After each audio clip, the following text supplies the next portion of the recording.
Real Madrid, Barça, une caméra relance la polémique du but fantôme. Mauvaise nouvelle, chute de Kubo, bientôt la fin de l'histoire avec le Real. Real Madrid, un Français au cœur d'une crise interne. Mercato, le Real Madrid voudrait transférer Messinho, un jeune Brésilien de 16 ans. Avant de commencer, si c'est la première fois que tu passes ici, je t'invite donc à t'abonner, c'est gratuit, ça prend 2 secondes et ça fait plaisir. Merci beaucoup à toi. Le but refusé à Lamine Yamal à l'occasion du Classico entre le Real Madrid et le Barça a suscité une énorme polémique, relancée ces dernières heures par un nouvel angle de vue. Alors que le Real Madrid et le Barça étaient dos à dos du côté de Santiago Bernabéu avec un score de 1 but partout, Lamine Yamal a-t-il marqué un but qui a été refusé par le VAR. La polémique fait rage depuis dimanche dernier, au point que Joan Laporta, le président Blaugrana, s'est même fendu d'un communiqué cinglant lundi, annonçant son intention d'utiliser tous les recours nécessaires, y compris en demandant de rejouer le match, si la validité du but était avérée. Le but est-il vraiment valable? Et justement, ces dernières heures, une vidéo fait le buzz sur X, montrant un nouvel angle de vue de la grosse action de jeu sur le but de l'U1. La symétrie sur la ligne de but n'est pas parfaite, mais cette caméra relance en tout cas la polémique. Pour les Blaugrana, c'est la preuve que le ballon a entièrement franchi la ligne. Mais même avec cette nouvelle perspective, peut-on vraiment en être certain à 100%? En cette deuxième partie de saison, le japonais est à la peine. Une vente définitive pourrait arranger toutes les parties. La première partie de saison de Takefusa Kubo laissait présager que son séjour à Saint-Sébastien n'allait pas durer. Des buts et encore des buts, 6, des passes décisives, 4, et un nombre incalculable d'actions de luxe, ainsi que sa nouvelle version plus défensive. Le Real a évidemment suivi tout cela avec intérêt, car il conserve 50% de ce que la Sociedad empochera en cas de transfert. Le club madrilène dispose également d'un droit de préemption, c'est-à-dire qu'il peut s'aligner sur l'offre émise par l'entité intéressée pour le récupérer. Cependant, le Kubo qui reçoit aujourd'hui le club qui l'a signé, Sociedad Real à 21h, semble différent. Le Real a toujours composé avec la difficulté pour Kubo de se faire une place dans l'effectif, que ce soit en raison des places extra-communautaires à l'époque, comme de la concurrence. Il restait tout de même un atout avec une valeur importante sur le marché, avec la première ligue en ligne de mire. Mais l'inconstance dont il fait encore preuve, dans son 4e club depuis son retour en Espagne à l'âge de 18 ans, pose la question d'une vente ou non cet été. Même avec le Japon, difficile pour lui de redresser la barre.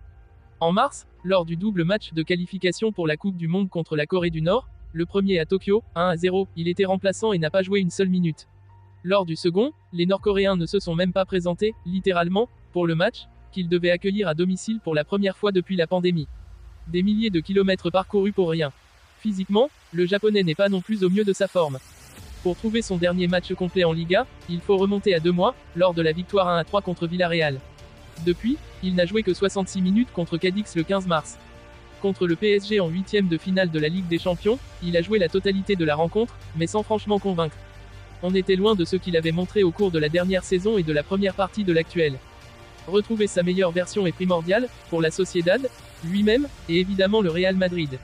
Les 30 millions d'euros que rapporterait la vente de l'international japonais seraient évidemment bienvenus pour la trésorerie merengue, mais cela serait aussi synonyme de grande déception pour celui qui un temps semblait pouvoir tout renverser sur son passage, et donc s'imposer à moyen ou long terme au Real Madrid. Fortement apprécié par l'entraîneur, Carlo Ancelotti, Ferland Mendy est devenu un vrai sujet de discorde au Real Madrid. Les dirigeants du club ne veulent pas le prolonger et souhaitent le vendre cet été alors que le coach italien veut le garder à tout prix. La situation autour de Ferland Mendy au Real Madrid est devenue un véritable casse-tête pour le club espagnol.